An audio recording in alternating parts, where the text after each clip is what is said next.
दोस्तों, सरकारी जॉब और प्राइवेट जॉब को लेके काफ़ी डिबेट आपने सुनी होगी। कोई गवर्नमेंट जॉब को ओवर हाइप कर देता है, तो फिर कुछ ऐसे लोग मिलेंगे आपको जो बोलेंगे गवर्नमेंट जॉब में कुछ नहीं है, एक घिसी-पिटी सी नौकरी है और अच्छा वर्किंग कल्चर नहीं है, एक्सेट्रा। तो इस तरह की डिबेट हमें देखने को मिलती है, लेकिन क्या सच में गवर्नमेंट जॉब ज़्यादा खराब है या ज़्यादा अच्छी है? तो थोड़ा-सा इस बारे में मैं आपको इस वीडियो में अपने एक्सपीरियंस शेयर करना चाहूँगा।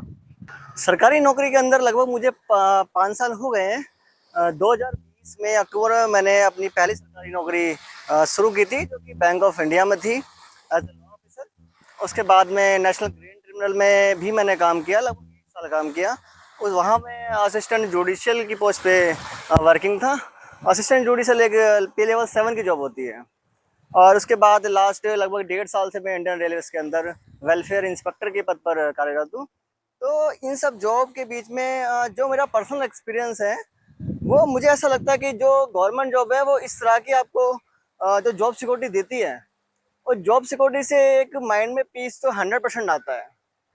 आज मैं मतलब काफ़ी पीसफुल फील करता हूँ अपने आप को। और मुझे एम्प्लॉयमेंट को लेके खास कोई चिंता नहीं है, क्योंकि आपको भी पता ही है कि सरकारी नौकरी के अंदर आपकी जो तनख्वाह है काफ़ी टाइम से आती है। आपकी इंक्रीमेंट मतलब एनुअल इंक्रीमेंट और जो अदर प्रमोशन है वो, या फिर जो डीए है, ये सब चीज़ें टाइमली अपने आप लगती रहती है। एक बात यहाँ पे ये भी है कि काफ़ी सारे लोगों का ये व्यू होता है कि आपको प्राइवेट जॉब करनी चाहिए, वहाँ पे आपको एक जल्दी ग्रोथ मिलता है, फास्ट ग्रोथ मिलता है और वर्किंग कल्चर काफ़ी एडवांस होता है। तो मुझे लगता है ऐसा है कि मेरे भी काफ़ी सारे दोस्त प्राइवेट सेक्टर में हैं। ये बात सही है कि वहाँ पे फास्ट इंक्रीमेंट मिलता है, प्रोवाइडेड कि आपकी एजुकेशन क्वालिफिकेशन मार्केट के अकॉर्डिंग हो। और जैसे मार्केट में चेंजेस आते हैं सडनली, तो उस हिसाब से आपको अपने आप को अपग्रेड भी करना पड़ता है, आपकी एजुकेशन क्वालिफिकेशन को अपग्रेड भी करना पड़ता है। और होता ये है कि कुछ समय बाद में आप जब आप 35 साल के या 40 साल के लगभग हो जाते हो, तो वहाँ पे जो आपकी इंपॉर्टेंस होती है वो ख़त्म हो जाती है। रीज़न बीइंग के इतनी साल जब आप जॉब कर लेते हो, तो जो कॉस्ट टू कंपनी है, सीटीसी, वो काफ़ी ज़्यादा आपका हो जाता है और कंपनी के लिए बहुत एक्सपेंसिव पड़ता है।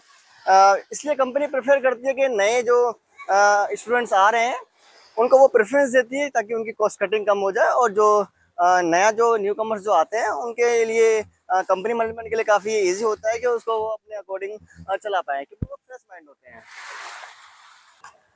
अब यहाँ पे एक एस्पेक्ट ये है कि आप अर्ली स्टेज में तो प्रमोशन के लिए भाग सकते हैं, क्योंकि उस समय आपके पास भी ज़्यादा रिस्पॉन्सिबिलिटी नहीं होती है।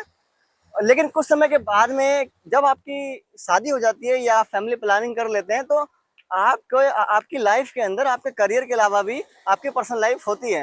यानी आपको वहाँ भी टाइम डिनोट करना पड़ता है, फैमिली का टेक केयर करना या अदर चीज़ें, आपको फैमिली को समय देना पड़ता है। तो ऐसे समय में बहुत ज़्यादा डिफिकल्टी वहाँ उन लोगों को फेस करनी पड़ती है। वहीं आप कंपेरिजन करोगे सरकारी नौकरी, तो सरकारी नौकरी में जैसे जैसे आप टाइम बिताते जाते हैं, वैसे वैसे आपकी सैलरी बहुत हाई हो जाती है। और working condition as compare to private sector काफ़ी अच्छी होती है, इसमें कोई डाउट नहीं है। जहाँ तक सरकारी ऑफिस में 5 से 6 बजे तक की जॉब रहती है, यानी कि लगभग लगभग 8 से 9 घंटे वो जॉब करते हैं। जब बैंकिंग के अंदर मैं था, उस समय जब मेरी स्केल 1 की पोस्ट थी, तो वहाँ पे मुझे जो पहली सैलरी आई थी वो लगभग लगभग 50,000 के अराउंड आई थी।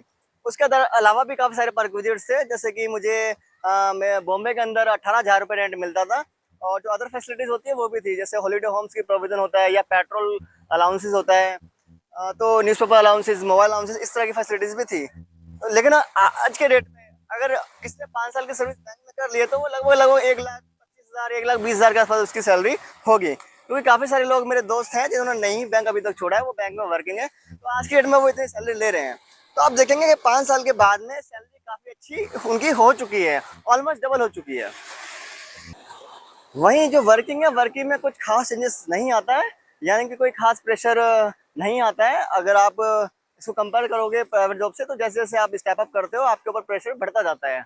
लेकिन गवर्नमेंट जॉब काफ़ी डिफाइंड होती है, वहाँ पे रोल काफ़ी डिफाइंड होते हैं, काफ़ी ज़्यादा डायनामिक नहीं होती है, क्योंकि गवर्नमेंट सेक्टर के अंदर पब्लिक डीलिंग होती है और फाइलिंग वर्क ज़्यादा होता है।